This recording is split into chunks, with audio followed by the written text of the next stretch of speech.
Hello everyone, welcome to my YouTube channel Nursing Easy with me. Today we are going to explain body and mind relationship, our next topic of psychology. Body and mind relationship मतलब body और mind का आपस में क्या relationship होता है, कैसे एक दूसरे को अफेक्ट करते हैं, कैसे एक दूसरे से इंटरलिंक्ड होती हैं. If there is problem in body, then it can affect on mind. If there is problem in mind, it can affect body. In psychology, what we study human behavior. Human behavior include both mind and body.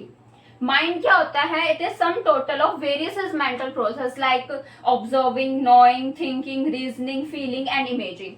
ठीक है, various mental process का एक सम होता है जिसमें बहुत सारी चीजें होती है, जैसे कि सोचना, ठीक है, ऑब्जर्व करना, या फिर कोई भी लॉजिकल थिंकिंग करना, रीजनिंग करना. ठीक है, उसके बाद जो बॉडी होता है वो किसको रिस्पॉन्स करता है? हमारे जितने भी बॉडीली फंक्शन होते हैं और फिजिकल स्टेट को. ये एक दूसरे से क्या होते हैं? इंटर रिलेटेड होते हैं और इंटरेक्ट करते हैं एक दूसरे पर. मतलब एक दूसरे को क्या करती हैं? अफेक्ट करती है. Mental function and bodily function affect each other. If there is problem in one, then it can affect each other. As you all know, emotion are a combination of both bodily response and mind, mental process. कि emotions भी किसके combination होता है? Body का और mind का.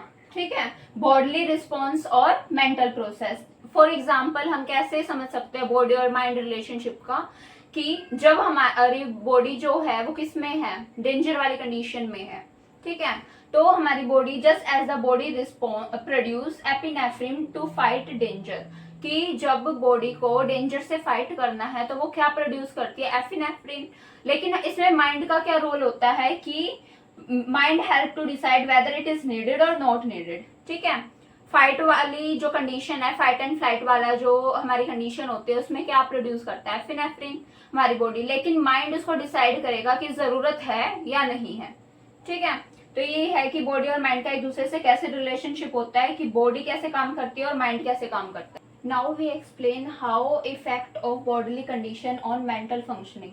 कि अगर बॉडी में कोई प्रॉब्लम है, बॉडी कंडीशन कोई प्रॉब्लम है, तो वो मेंटल फंक्शनिंग पे क्या अफेक्ट डालेगी. ठीक है, तो सबसे पहला है increase blood pressure causes mental excitement. जब हमारा ब्लड प्रेशर हाई हो जाता है तो वो एज अ स्ट्रेसर काम करता है, जिसकी वजह से हमारा जो है अंदर से फाइट और फ्लाइट वाला रिस्पॉन्स आ जाता है, एड्रेनलिन रिलीज होता है, जिसकी वजह से हमारा हार्ट रेट इंक्रीज होगा.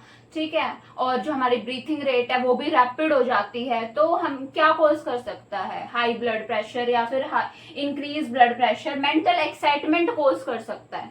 ठीक है, next severe pain reduces concentration level. As you know, if there is pain in your body then your concentration level get reduce. कि जब तुम्हें बहुत ज्यादा पेन होता है तो तुम कुछ चीजें याद नहीं कर पाते, कंसंट्रेशन से लर्न नहीं कर पाते हो. Next, chronic illness causes depression. If there is a patient who have cancer like disease condition, मतलब उसे क्या है? क्रोनिक इलनेस है. ठीक है, तो उसके बारे में बहुत ज्यादा सोचेगा कि मेरे को कैंसर हो गया, तो उसकी वजह से वो किस स्टेट में जा सकता है? डिप्रेशन में जा सकता है ना, क्योंकि उसको क्या होगी? स्ट्रेस होगा, एंजाइटी होगी, जिसकी वजह से वो किस स्टेट में जा सकता है? डिप्रेशन वाली. Next, mall functioning of endocrine gland affect personality. कैसे एंडोक्राइन ग्लैंड हमारी पर्सनैलिटी को अफेक्ट कर सकते हैं? उसकी माल फंक्शनिंग. जब हमारे एंडोक्राइन का लेवल ज्यादा हो जाए, एंडोक्राइन में जैसे कि फॉर एग्जांपल थायराइडिज्म का लेवल अगर हाई हो जाता है या लो हो जाता है, जैसे कि हाइपरथायराइडिज्म में कौन सी कंडीशन आ जाती है? जैसे इरिटेटिबिलिटी रहेगा, क्योंकि थायराइड लेवल क्या हो गया? इंक्रीज हो गया. नेक्स्ट, अगर हमें हाइपोथायराइडिज्म में क्या होता है कि हमें कैसा फील होगा? फटीग फील होता है और हमारा जो वेट है वो भी गेन होना स्टार्ट हो जाता है. Next, physical fatigue. ये समझ आ गया कि एंडोक्राइन ग्लैंड कैसे उसकी माल फंक्शनिंग अफेक्ट कर सकती है. हमने एग्जांपल लिया है थायराइड ग्लैंड का, कि अगर उसमें कम हो गया, हाइपरथायराइडिज्म हो गया या फिर हाइपोथायराइडिज्म, वो कैसे अफेक्ट करता है हमारे मेंटल फंक्शनिंग को.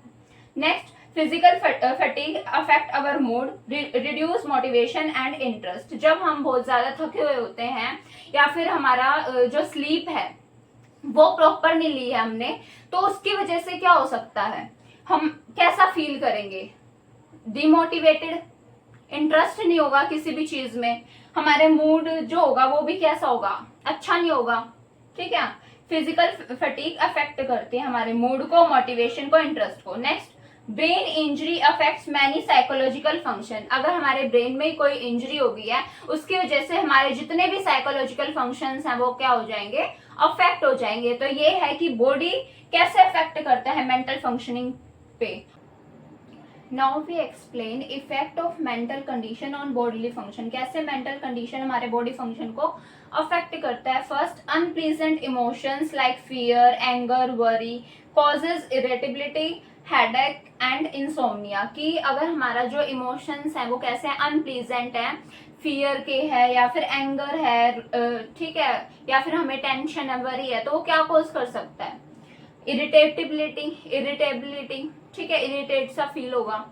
उसके बाद सोने में प्रॉब्लम आ सकती है, इंसोम्निया हो सकता है, डिफिकल्टी इन स्लीपिंग, हेडेक हो सकता है, ठीक है। नेक्स्ट, इसमें एग्जांपल है जैसे कि डिप्रेशन अफेक्ट कर देता है हमारे थिंकिंग और मेमोरी को। जिसको डिप्रेशन होता है वो ना ही कुछ सोच पाता है और ना ही कुछ मेमोराइज कर पाता है।